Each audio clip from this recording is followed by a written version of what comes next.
At my husband's family BBQ, his sister joked, "If you were gone tomorrow, nobody would even notice." Everyone laughed, except me. I just lifted my hot dog and said, "Challenge accepted."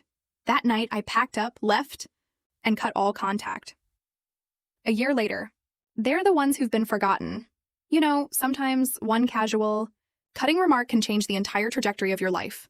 For me, it was a joke that sliced through 7 years of quiet desperation, forcing me to ask, what if I actually disappeared? Because when my husband's sister looked me dead in the eye and said, "If you disappeared tomorrow, no one would even notice," and the whole table, even Gregory, erupted in laughter, something in me snapped. I just raised my hot dog, looked right back at her, and said, "Challenge accepted." And that night, I walked out. What happened when I reappeared a year later? Well, that's a story worth telling. Gregory and I met during our final year at university. I was hustling, juggling a graphic design degree with a part-time coffee shop job just to make tuition. He, on the other hand, was sailing through a business degree, his parents footing every bill. We clicked one night when he came in for a late study session, bonding over the book I was reading behind the counter. Our romance was a whirlwind, a beautiful, dizzying blur. Within 3 months, we were inseparable. By graduation, he proposed with a ring that, no exaggeration, cost more than my entire student debt. I was completely swept away by his charm, his intelligence, and what I truly believed was genuine love. When we married a year later, I didn't just think I was entering a partnership. I thought I was gaining a family.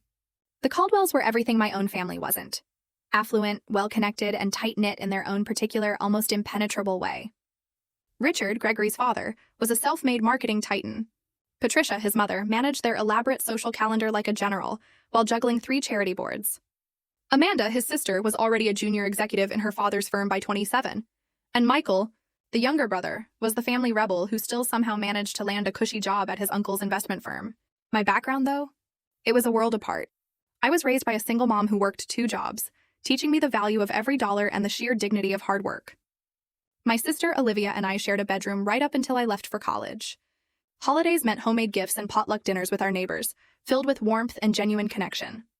When I first visited the Caldwells' sprawling colonial home, I honestly felt like I'd stepped onto a movie set. The class differences, the cultural chasms, they were always there, subtle yet persistent. Patricia would compliment my graphic design work, but it always sounded like she was talking about a cute hobby, not my actual profession. Richard at dinner would patiently explain basic business concepts to me, completely oblivious to the fact that I'd been running my own freelance business for years before I even met Gregory. And Amanda, oh, Amanda, she would helpfully correct my pronunciation of wine varieties or designer names, always with that saccharine smile that felt like a tiny, polished dagger. "They mean well," Gregory would always say whenever I'd bravely bring up these constant microaggressions. "Amanda's just trying to help you fit in." That's how she shows love. But Amanda's love felt more like a slow, insidious poison. At our wedding, her maid of honor speech included several cringeworthy stories about Gregory's ex-girlfriends.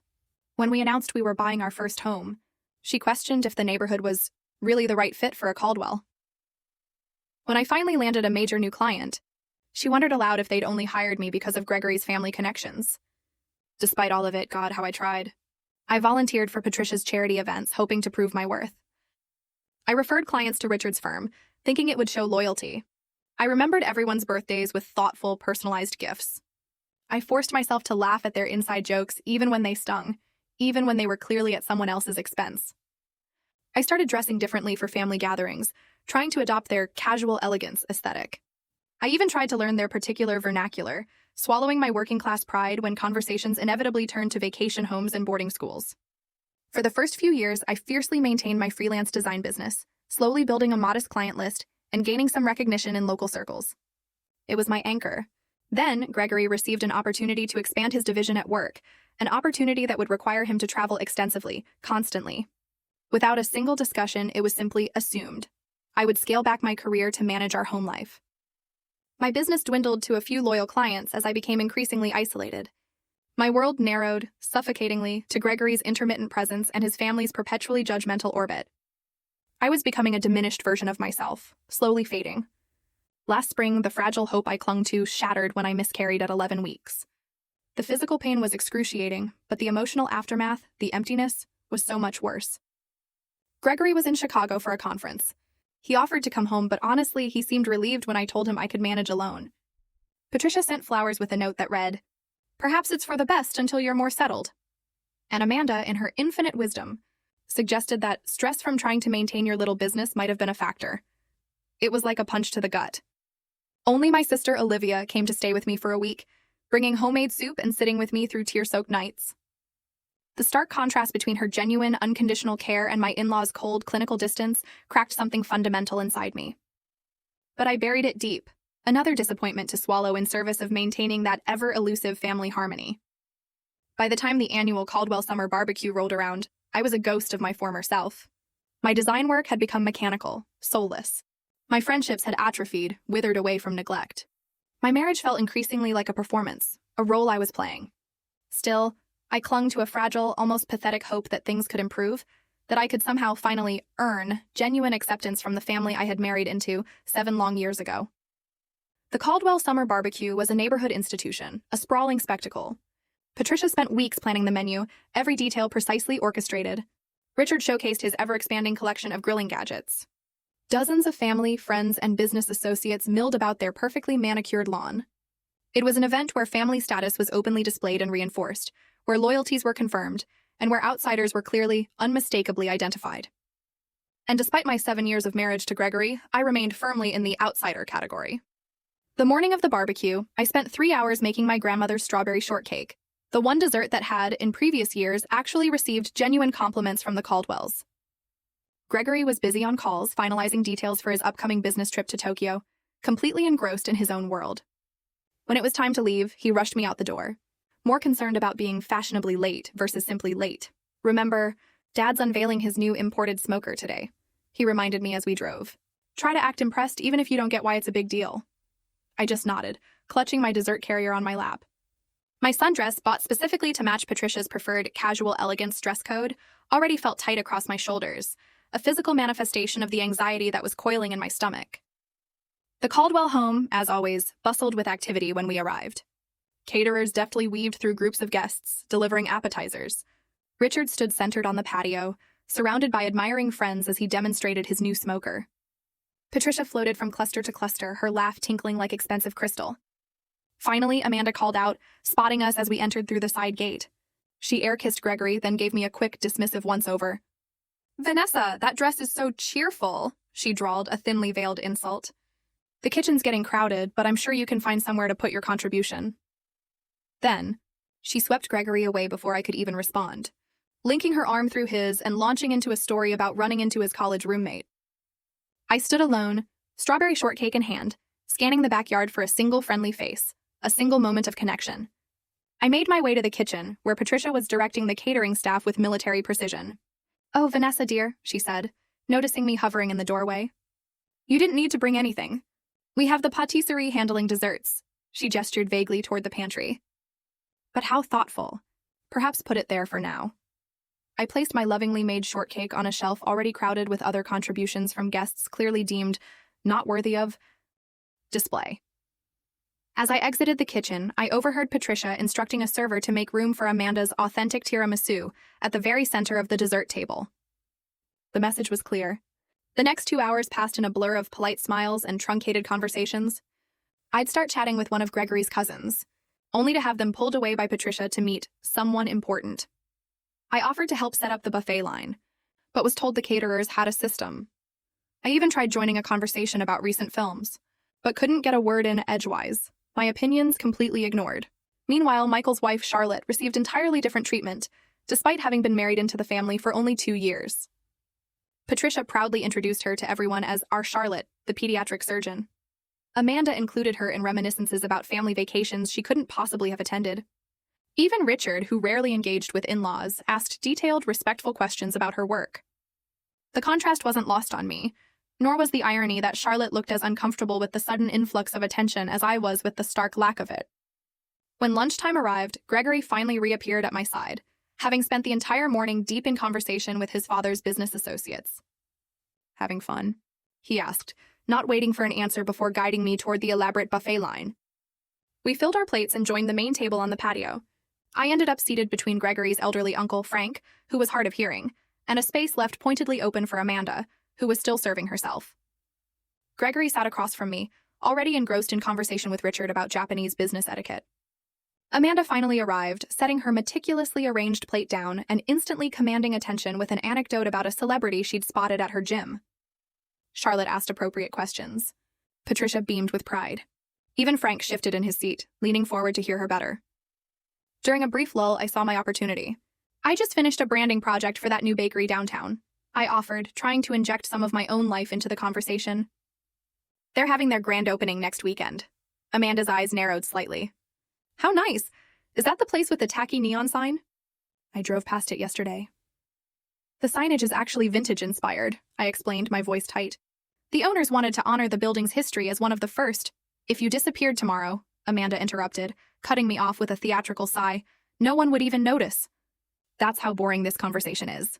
The table erupted in laughter. Patricia tittered behind her napkin. Richard guffawed. Even Gregory chuckled, reaching for his beer, his eyes not meeting mine. Frank, who likely hadn't heard the comment at all, joined in automatically, his booming laugh echoing the others. The sound surrounded me like cold water, shocking my entire system.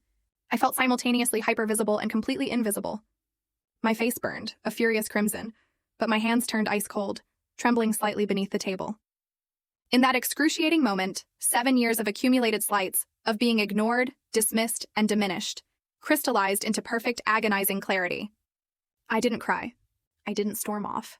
I didn't create a scene that would later be recounted as further evidence of my emotional instability. Instead, I slowly raised my hot dog in a mock toast, met Amanda's gaze directly across the table, and said clearly, calmly, "Challenge accepted."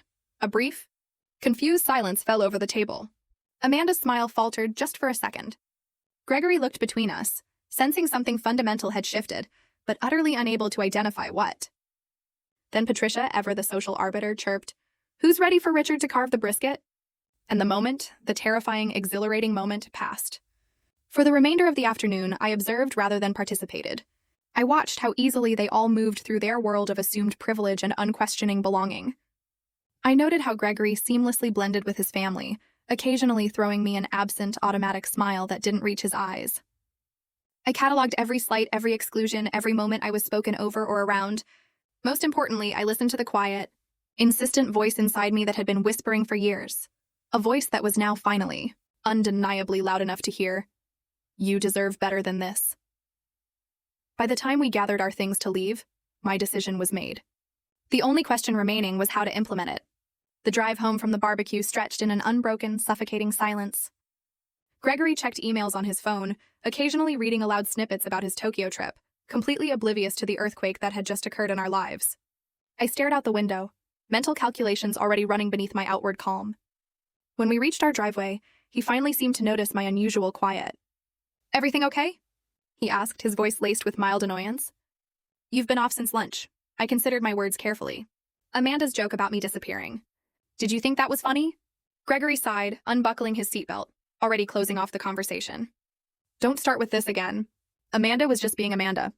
You know how she gets at family gatherings." "You laughed," I said simply. "It was a joke, Vanessa. Not everything needs to be analyzed to death." He got out of the car, effectively ending the conversation, as always. That night, as Gregory slept soundly beside me, completely oblivious, I stared at the ceiling, replaying not just the day's events, but the entire trajectory of our 7-year marriage. I thought about the bright, ambitious designer I'd been when we met. I remembered how confidently I'd handled clients, how passionate I'd been about my work, how deeply I'd connected with my friends. Somewhere along the way, slowly, subtly, I'd started believing the insidious message the Caldwells had been sending, that I was lucky to be among them, that my inclusion was conditional upon my compliance, that my worth was determined solely by their assessment. I slipped out of bed at 2 a.m. and padded to my home office. I opened my laptop and began methodical research. Bank accounts, apartment listings in Seattle where Olivia lived, transportation options. By dawn, I had a rudimentary plan, a desperate but clear pathway to reclaiming myself. Gregory left for a morning golf game with Richard, kissing me absently on his way out the door, already mentally on the greens. The moment his car pulled away, I began executing my plan with surprising clarity and a strange, powerful calm. First, I called Jessica, my college roommate, who had remained fiercely loyal despite my increasing isolation. "I need a massive favor," I said when she answered. "Name it," she replied without hesitation, just as I knew she would. "I'm leaving Gregory today. Can you come help me pack the essentials?" 2 hours later, Jessica arrived with coffee, packing supplies, and fierce determination in her eyes. We worked with a quiet, synchronized efficiency, identifying what I truly needed versus what could be replaced later. Clothes, personal documents, irreplaceable mementos, and most importantly, my design equipment took priority. "I can store whatever doesn't fit in your car at my place," Jessica offered, carefully wrapping a framed photo of my mother and me. While Jessica organized the physical items, I handled the financial separation. I transferred exactly half of our joint savings into my personal account. Not a penny more, not a penny less. Despite the overwhelming temptation to just run, I meticulously paid my share of the monthly bills that were due. I made a list of subscriptions and services to transfer or cancel. By mid-afternoon, my car was packed with the distilled essence of my life. Everything I truly needed. Jessica hugged me fiercely before getting into her own vehicle. "Call me when you're settled for the night," she said, her eyes glistening. "And Vanessa, I'm proud of you." Alone in what had been our home for 5 years, I wrote Gregory a letter. I kept it simple, stating that I needed time away to reevaluate our marriage. I explained that I had taken only what was indisputably mine and had contributed to all outstanding bills. I asked for space and no contact while I sorted through my feelings. I did not share my destination. As a final deliberate act, I removed my wedding ring and placed it atop the letter on the kitchen counter. Next to it, I left a copy of Amanda's cruel joke, written verbatim, with the exact date and location noted clinically, precisely. Before leaving, I allowed myself one moment of sentimentality. I picked up our wedding photo from the hall table. We looked so happy, so full of possibility back then. Gregory's smile truly reached his eyes. My own face shone with a hope and confidence I barely recognized now. "Goodbye," I whispered, replacing the frame and walking out the door without looking back. The sensation of driving away from our suburban neighborhood was both terrifying and exhilarating. With each mile marker, the tightness in my chest loosened incrementally. By the time I crossed the state line, I felt like I could fully breathe for the first time in years. I checked into a modest hotel that evening, using the credit card I'd maintained separately throughout our marriage. The room was simple but clean, nothing like the luxury accommodations the Caldwells considered standard. After confirming my safe arrival to both Jessica and Olivia, I turned off my phone. Gregory would be home by now, finding an empty closet and my letter. The thought brought neither satisfaction nor guilt, only a strange, profound numbness. In the quiet anonymity of that hotel room, I curled under unfamiliar blankets and fell into the deepest sleep I'd had in months. Morning brought the first wave of messages when I briefly turned on my phone. Gregory's communications evolved exactly as I'd expected. Confusion, then irritation, then concern, then anger. "Where are you? Call me. This is ridiculous. Come home so we can talk. Your mother is worried. At least let her know you're safe. You're being incredibly selfish right now. I have the Tokyo trip in 3 days. Fine, take your space. We'll talk when I get back." Not once did he mention Amanda's joke or his laughter. Not once did he acknowledge any understanding of why I might have left. I sent a brief text to my mother, assuring her of my safety, but requesting privacy. Then I turned off my phone again and opened my laptop to search for longer-term accommodations in Seattle. The challenge had been accepted. Now came the hard part. Disappearing not just physically, but untangling myself from the identity I'd constructed as Gregory Caldwell's wife. I was about to find out if Amanda was right, if my absence would go completely unnoticed, or if I could rebuild a life where my presence mattered on my own terms. Seattle welcomed me with 3 days of continuous rain, as if washing away my old life. Olivia had found me a month-to-month furnished apartment in her neighborhood, a tiny studio with bay windows and creaking floors. After the sprawling suburban house Gregory and I had shared, the compact space should have felt claustrophobic. Instead, it felt like a snug, safe cocoon. "The building's nothing fancy," Olivia apologized as she helped me carry in my limited belongings. "But the location is great, and the landlord doesn't ask too many questions." "It's perfect," I assured her, running my hand along the worn but solid kitchen counter. "It's just mine." That first week passed in a blur of practical arrangements. I opened a new bank account at a local credit union. I set up mail forwarding through Jessica rather than leaving a direct trail. I purchased a new phone with a Seattle area code. I created updated profiles on freelance design platforms, carefully curating my portfolio to remove any work connected to Gregory's network. Gregory's messages continued, transitioning from anger to bargaining. "Whatever's going on, we can work through it," he wrote. "Just come home." I maintained my silence, not out of cruelty, but self-preservation. Every time I considered responding, I remembered the laughter around that picnic table, the years of subtle diminishment, the gradual erosion of my identity. Amanda posted a passive-aggressive Instagram story 2 weeks after my departure. "Family is everything. You can't choose who stays and who goes." The comments filled with heart emojis from various Caldwell connections. Gregory's mother called my mother, expressing theatrical concern while thinly fishing for information. Michael's wife, Charlotte, sent a tentative text. If you ever want to talk, I'm here. I responded to none of them. Instead, I focused on rebuilding. Jessica shipped the remainder of my belongings in unmarked boxes. I found a therapist specializing in family dynamics and marital trauma, scheduling weekly sessions that often left me emotionally drained, but incrementally stronger. What Amanda said at the barbecue, Dr. Lewis commented during our third session, that wasn't the cause of your departure. It was the catalyst, the last straw. I wholeheartedly agreed. Tell me about the first straw, she prompted. That question unlocked a flood of memories.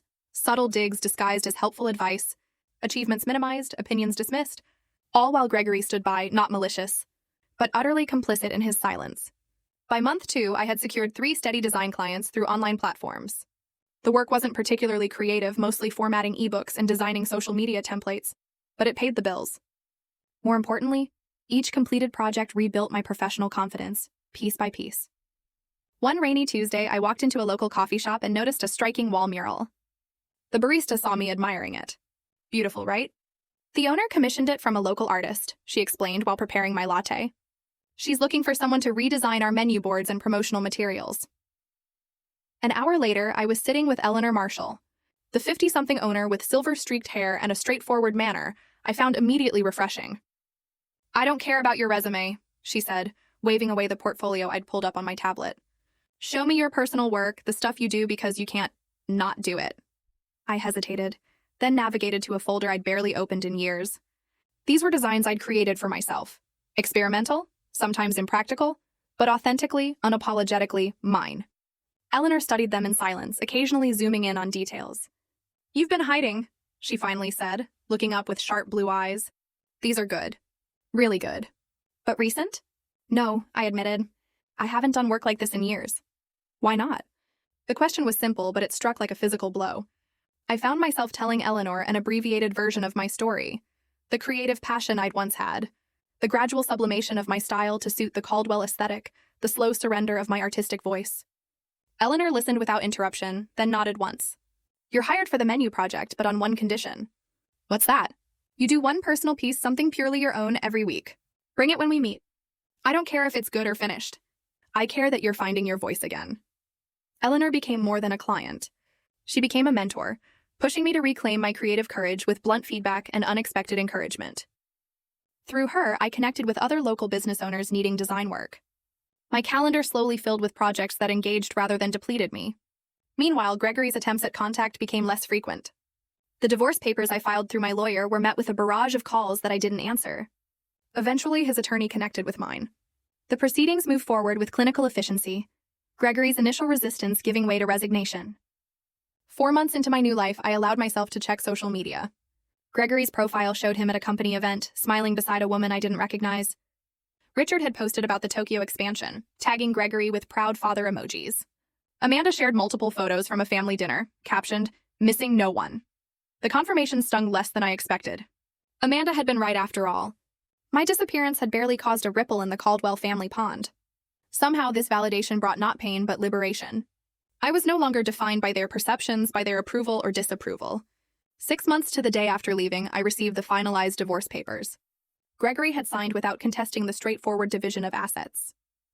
We'd negotiated through our lawyers, no alimony either way, a clean split of joint property, complete separation going forward. His only personal communication was a brief note.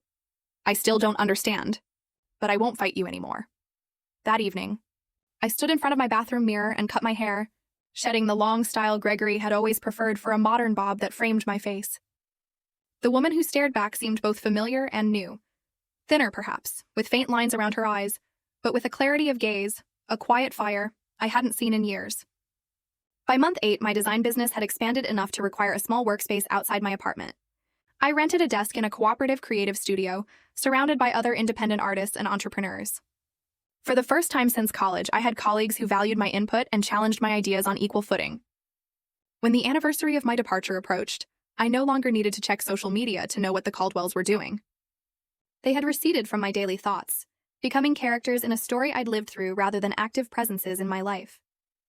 Meanwhile, my new world continued expanding. A branding project for a local artisan food company won regional recognition. My redesign of Eleanor's coffee shop attracted attention from a lifestyle magazine. A comment I made during a design workshop led to an invitation to speak at a creative conference. 1 year after Amanda's fateful joke, I was no longer invisible. I had built a life where my presence was not only noticed but valued, where my voice was heard rather than interrupted, where my contributions were recognized rather than dismissed. The challenge had been met, but the story, it turned out, wasn't over yet. The email from Westwood Creative arrived exactly 52 weeks after the barbecue that changed everything. The subject line was innocuous, seeking designer for national campaign, but the content sent a jolt through my system. Your work for Rainier Artisan Foods caught our attention. We're developing a campaign for Sheffield consumer brands and believe your aesthetic would be perfect for the project. Initial meeting next week, if interested. Sheffield Consumer Brands was a subsidiary of Caldwell Marketing Group, Richard's company. The coincidence seemed too precise to be accidental. I called Eleanor, who had become my steadfast sounding board over the past year. It could be completely legitimate, she reasoned after I explained the connection. Your Rainier campaign was featured in 3 industry publications. But the timing is suspicious, I finished. The question isn't whether they know who you are, Eleanor said pragmatically. The question is whether the project is worth taking regardless.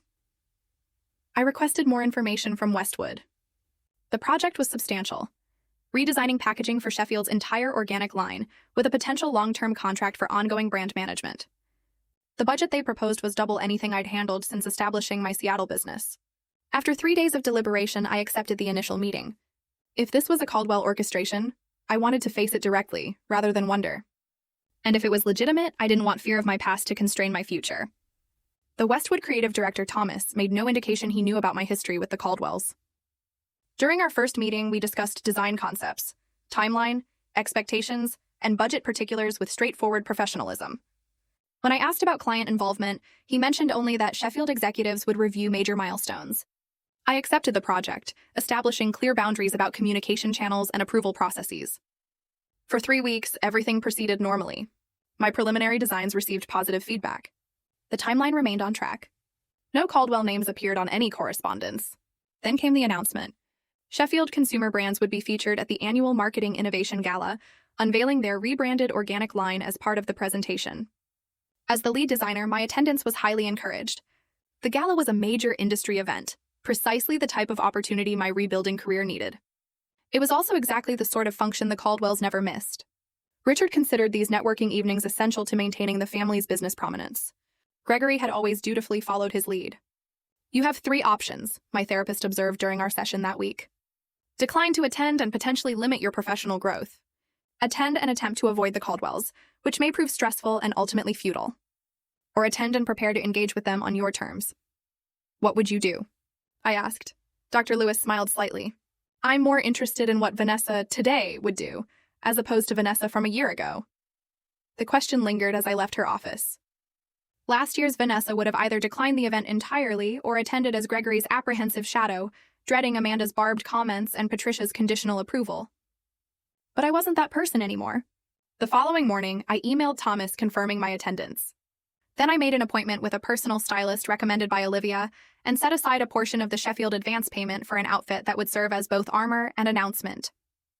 The evening of the gala arrived with an unexpected calmness. I surveyed my reflection in the hotel room mirror. The woman staring back wore a tailored jumpsuit in deep emerald that managed to be both sophisticated and distinctive in a sea of expected black dresses. My bobbed hair was now accented with subtle caramel highlights. The designer shoes, my one significant splurge, added 3 inches of confidence to my height. Most transformative, however, was the expression in my eyes. No anxiety, no apology, just a steady readiness for whatever the night might bring. The venue was a restored historic theater downtown, its grand lobby transformed with strategic lighting and minimalist floral arrangements. I checked in at the registration desk, accepting my name badge and the signature cocktail offered by circulating waitstaff. I had barely taken 2 sips when Thomas appeared at my elbow, already introducing me to a cluster of industry executives. Their business cards disappeared into my clutch as we discussed emerging design trends and market demographics. I found myself speaking with easy authority, my opinions met with thoughtful nods rather than polite dismissal. 40 minutes into the event, I was deep in conversation with a magazine editor when I felt a shift in the room's energy. I didn't need to turn to know that the Caldwells had arrived. Richard's booming laugh confirmed it moments later. I maintained my position, finishing my point about consumer psychology before excusing myself to visit the bar. As I waited for a sparkling water, I carefully scanned the room. Richard and Patricia stood near the entrance, holding court among admirers. Amanda wasn't immediately visible. And then I saw Gregory, standing slightly apart from his parents, looking thinner than I remembered and somehow diminished despite his perfect tailoring. Our eyes met across the crowded space. His widened in unmistakable shock, lips parting slightly as if to speak despite the distance between us. I held his gaze steadily, neither smiling nor frowning, then deliberately turned my attention to the bartender, thanking him for my drink. The first encounter came minutes later. Richard approached while I was examining the event program. "Vanessa," he said, his tone conveying neither warmth nor hostility, just a flat surprise. "Quite a surprise, Richard," I nodded, meeting his gaze directly. "I'm the lead designer for Sheffield's organic rebrand." He blinked, momentarily disconcerted by my calm demeanor. I hadn't made the connection. Their creative is being handled externally through Westwood. "Yes, I'm working with Thomas's team. The preliminary market testing has been quite positive." I spoke as I would to any client executive. Professional, assured, completely in control. "I see." He seemed to reassess me, noting the changes a year had brought. "Your work has evolved since you left." "Not evolved," I corrected with a small smile. "Returned to its authentic direction." Richard shifted uncomfortably. "Patricia is here somewhere. I'm sure she'd want to say hello." "Of course," I replied, neither encouraging nor discouraging the prospect. As Richard moved away, presumably to report his discovery to the family, I rejoined the Westwood team, seamlessly integrating into their conversation about upcoming presentation logistics.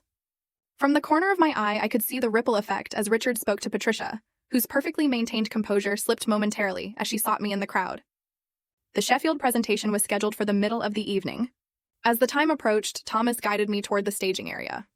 We were nearly there when Amanda stepped directly into our path. Her expression was a complex mixture of surprise and calculation. "Vanessa," she said, her voice sharp, "no one mentioned you were involved with this project." Her tone suggested this oversight was somehow my fault. "Amanda," I acknowledged. "I'm working with Westwood Creative." "Thomas, this is Amanda Caldwell, Richard's daughter." Thomas extended his hand. "Miss Caldwell, pleasure to meet you. Vanessa has been exceptional to work with." "You know her work," I prompted lightly, a tiny internal smirk. Amanda's smile tightened, a barely perceptible tremor. "We're family, actually, or were." "How nice." "How nice," Thomas replied noncommittally, completely unfazed. "Excuse us. We need to prepare for the presentation." As we walked away, Thomas glanced at me questioningly, but respected my privacy enough not to pry. I appreciated his professionalism more than he could know. The presentation itself passed in a focused blur. I spoke about design philosophy and consumer connection, demonstrated key elements of the rebranding strategy, and answered questions with composed expertise. The audience response was overwhelmingly positive, with several spontaneous rounds of applause. From my position on stage, I could see the entire Caldwell family seated together near the front. Patricia maintained a neutral expression throughout. Richard nodded occasionally at particularly impressive metrics. Amanda whispered something to the woman beside her, her face unreadable. Gregory watched me with undisguised intensity, his eyes never leaving my face. After the formal presentation concluded, I was immediately surrounded by attendees with questions and compliments.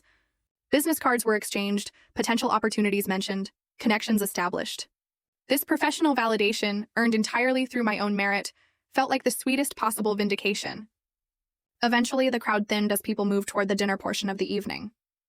I was gathering my presentation materials when Gregory finally approached, alone. "You look well," he offered, his hands tucked awkwardly in his pockets, a familiar nervous habit. "Thank you," I replied simply. "I didn't know you were in Seattle." "That was intentional," he nodded, accepting this truth without argument. "Your presentation was impressive. You always were talented." "I always am talented," I corrected gently. Present tense. Gregory looked down, then back up with unexpected directness. "I've thought a lot about what happened, about Amanda's joke and everything before that. I didn't understand at first, but this past year has been..." He paused, searching for words, for clarity. "I'm glad to hear that," I said, meaning it. "I miss you," he admitted quietly. The words hung between us, once so desperately desired, but now arriving too late. I felt no triumph in his regret, no vindictive pleasure in his loneliness, just a calm certainty that I'd made the right choice. "I need to join my team for dinner," I said, my tone neither cruel nor encouraging, simply factual. "Will you be at tomorrow's workshop?" "Yes, I'm presenting the digital integration segment," he nodded again. "Maybe we could get coffee afterward just to talk." I considered his request, weighing my own emotional landscape, the boundaries I had so carefully constructed. "I can spare half an hour," I conceded. Professional courtesy. Relief flickered across his face. "Thank you." As I turned to leave, Patricia appeared at Gregory's elbow, her social smile firmly in place, radiating artificial warmth. "Vanessa, darling, what an absolute delight to see you thriving." Her words were perfect. Her tone, however, betrayed her discomfort, a forced pleasantness. "Patricia," I acknowledged. "I hope you're well." "We've all missed you at family gatherings," she continued, the practiced lie falling easily from her lips. "No one makes strawberry shortcake quite like yours." The old Vanessa would have accepted this olive branch, however disingenuous. The new Vanessa held her ground. "That's interesting," I replied pleasantly. "I recall my shortcake being relegated to the pantry while Amanda's tiramisu took center stage at the last gathering I attended." Patricia's smile faltered briefly before recovering. "A simple misunderstanding, I'm sure." "Multiple simple misunderstandings over 7 years," I agreed, maintaining my pleasant tone. "How fortunate that I now work in environments where such misunderstandings rarely occur." Before Patricia could respond, the event coordinator announced dinner seating. I excused myself with polite finality, joining the Westwood team at their assigned table across the room from the Caldwells. The remainder of the evening passed without further direct interaction, though I occasionally caught Gregory watching me from afar. As the event concluded, I declined the team's invitation for after-party drinks, preferring the quiet completion of returning to my hotel room alone. In the tranquil privacy of my room, I kicked off my designer shoes and stood at the window overlooking the glittering city. The confrontation I'd half dreaded for months had come and gone, leaving me not depleted but strengthened. I had faced the Caldwells not as an apologetic outsider, but as a successful professional in my own right. Amanda's challenge, and "if you disappeared tomorrow, no one would even notice," had precipitated not just my physical departure but a complete reinvention. The final irony was that by disappearing from their world, I had become more visible in my own. The morning after the gala dawned with unexpected sunshine streaming through my hotel room curtains. I prepared for the day's workshop with methodical focus, selecting a professional but comfortable outfit and reviewing my presentation notes over room service coffee. The Sheffield Marketing Workshop was being held in the hotel's conference center, a more intimate setting than the previous night's gala. As I arranged my materials at the presenter table, I spotted Richard engaged in intense conversation with Thomas near the refreshment station.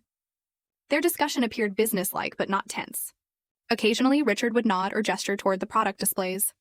Attendees gradually filtered in, networking over pastries and coffee before finding seats.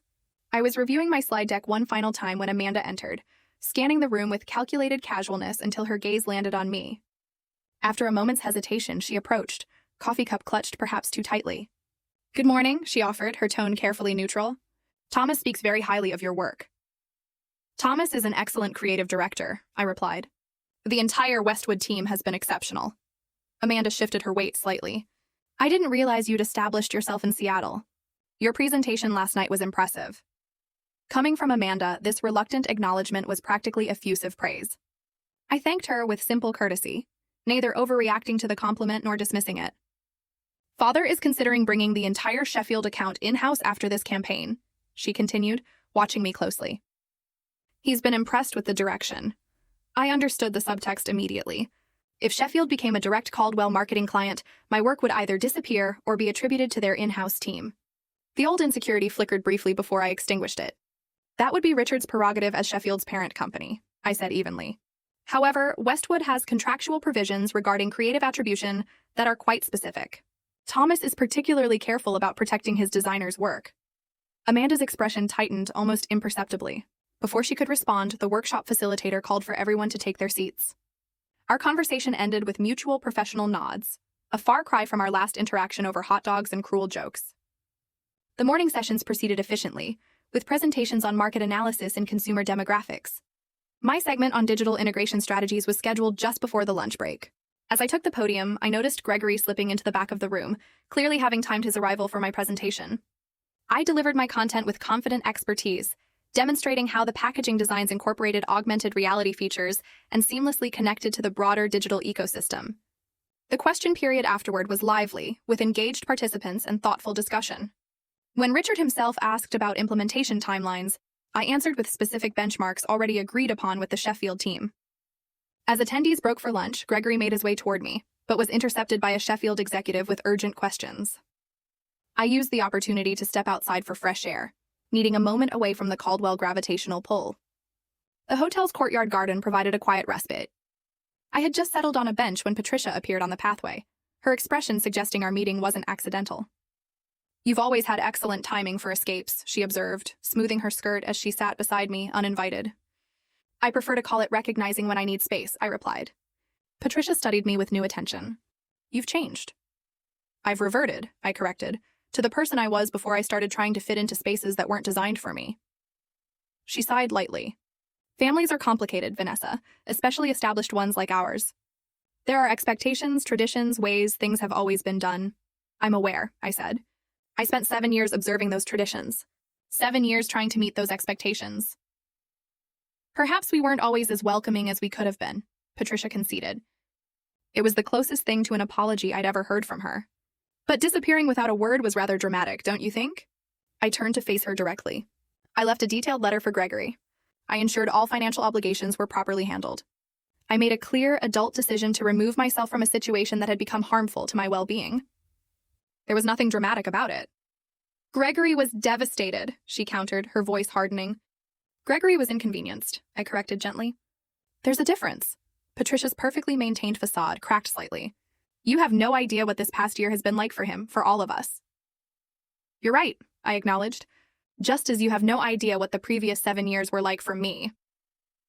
We sat in tense silence for a moment before I continued. But I'm not interested in exchanging pain metrics, Patricia. That's not why I'm here. I'm here because I'm good at what I do, and my work has value to Sheffield's campaign. Something shifted in Patricia's expression. Not quite respect, but perhaps a new awareness. You always were stubborn. Determined. I countered with a small smile. Another distinction worth noting. As we headed back toward the conference center, Patricia asked an unexpected question. Will you be at the closing dinner tonight? Yes, Westwood has a table. She nodded thoughtfully. The salmon is usually excellent. It was such a normal, mundane observation, the kind mothers-in-law typically share with daughters-in-law, that it momentarily disoriented me. I murmured agreement as we rejoined the workshop, separating to our respective tables. The afternoon sessions focused on implementation strategies. I participated actively but maintained professional distance, neither seeking nor avoiding the Caldwells. As the workshop concluded, Gregory finally managed to approach me directly. Still up for coffee? He asked, a hint of uncertainty in his voice. Yes, I agreed. There's a shop in the lobby. We walked together in silence, the familiarity of his presence beside me both strange and nostalgic. Once seated with our drinks, his usual Americano and my latte, ordered without need for discussion, the awkwardness intensified. Seattle suits you, he finally offered. It does, I agreed. The creative community has been welcoming. Gregory traced the rim of his cup. I've been in therapy since you left. Dad thought it was unnecessary, but... He shrugged. It's been helpful. This surprised me. Gregory had always dismissed therapy as paying someone to tell you what you want to hear. I'm glad, I said sincerely. My therapist helped me understand some things about our marriage, about my family. He met my eyes directly. About how I failed to see what was happening to you because it was easier not to. The acknowledgement was unexpected and disarming. For a moment, I glimpsed the man I had fallen in love with. Thoughtful, capable of growth, willing to examine himself. Thank you for saying that, I replied quietly. I didn't stand up for you, he continued. Not against Amanda. Not against Mom. Not even against my own expectations that you would just adapt to whatever the family needed. No, you didn't, I confirmed without rancor. I thought a lot about that barbecue, about Amanda's joke and how everyone laughed. How I laughed, he swallowed hard. I keep thinking about what you said. Challenge accepted. I didn't understand then what you meant. And now I realize you were declaring independence from all of us. His voice held equal parts admiration and regret. We talked for nearly an hour, longer than the half hour I'd allocated. Gregory shared how the family dynamics had shifted in my absence. Amanda's increased criticism extending to his new girlfriend. Patricia's tightening control over family gatherings. Richard's disappointment when Gregory declined a promotion that would have required relocating. I'm seeing everything differently, he explained. Like someone adjusted the contrast on a photo I've been staring at my whole life. When our coffee cups emptied, we both recognized the natural conclusion of our conversation. As we stood to leave, Gregory asked the question I'd been expecting. Is there any chance for us? Not right away, but eventually I considered his face, once the center of my world. I felt affection, compassion, even a whisper of the old attraction. But the tether had been severed, not just by Amanda's joke or my departure, but by the year of growth that followed. I think we both needed to become different people, I said gently. And I like who I'm becoming now. He nodded, accepting this truth with surprising grace. You were always stronger than I gave you credit for. We both were, I corrected. You just needed different circumstances to discover it. We parted with a brief platonic hug that felt like proper closure. As I watched him walk away, I realized I truly wished him well in building a life that was authentically his, not just an extension of the Caldwell legacy. The final confrontation came unexpectedly as I was collecting my portfolio from the conference room. Amanda entered just as I was preparing to leave, her purposeful stride suggesting she'd been waiting for this opportunity to catch me alone. I need to ask you something, she said without preamble, and I'd appreciate an honest answer. All right, I agreed, curious despite myself. Did you take this project knowing it was connected to our family? No, I answered truthfully. I discovered the Sheffield-Caldwell connection after accepting the Westwood offer. By then, the contract was signed. She studied me, seemingly assessing the truth of my statement. And you didn't think to recuse yourself once you knew? Why would I? I asked simply. I'm extremely good at what I do, Amanda. This project needed someone with exactly my skills and aesthetic sensibility. The fact that your family company might ultimately benefit from my work is incidental to my professional obligations. So, it's just coincidence that exactly 1 year after you disappeared, you reappear working on a project connected to us? She countered, a cynical edge to her voice. I had to smile at her persistence.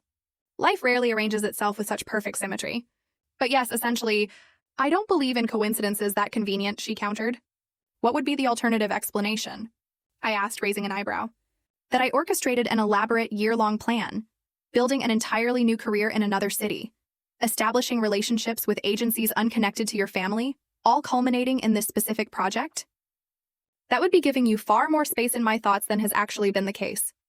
The blunt assessment landed visibly. Amanda blinked, perhaps for the first time, considering that she might not have been central to my decisions at all. At the barbecue, she said after a pause, her voice softer than I'd ever heard it. When I made that joke, it was just a joke. I never thought you'd actually leave. It wasn't just a joke, Amanda, I said, my tone conversational rather than accusatory. It was the articulation of something you'd been communicating for years, that I was dispensable, forgettable, unimportant. And you weren't wrong in a way. In the context of your family, I was those things. What I needed to discover was that there are contexts where I'm not. Amanda's composure slipped momentarily, revealing something rarely seen, uncertainty. Gregory hasn't been the same since you left. Gregory is finding his own way, I replied. As am I. And there's no chance of reconciliation? The question seemed driven by family concerns rather than genuine care for either Gregory or me. We've reconciled in the only way that matters, I said. We've both acknowledged the truth of our marriage and found peace with its ending. Amanda nodded slowly, absorbing this finality. As she turned to leave, she paused at the door. Your presentation yesterday, it was genuinely good work. I would have said so regardless of who you were. Coming from Amanda, this professional acknowledgement represented a fundamental shift. I thanked her with simple sincerity, neither overvaluing the compliment nor dismissing it. As I left the hotel to prepare for the evening's closing dinner, I felt a strange lightness. I had faced each Caldwell individually, navigating these encounters not as the insecure outsider of last year, but as a confident professional with clear boundaries. The family that had once loomed so large in my life now seemed properly proportioned, just people with their own limitations and complexities,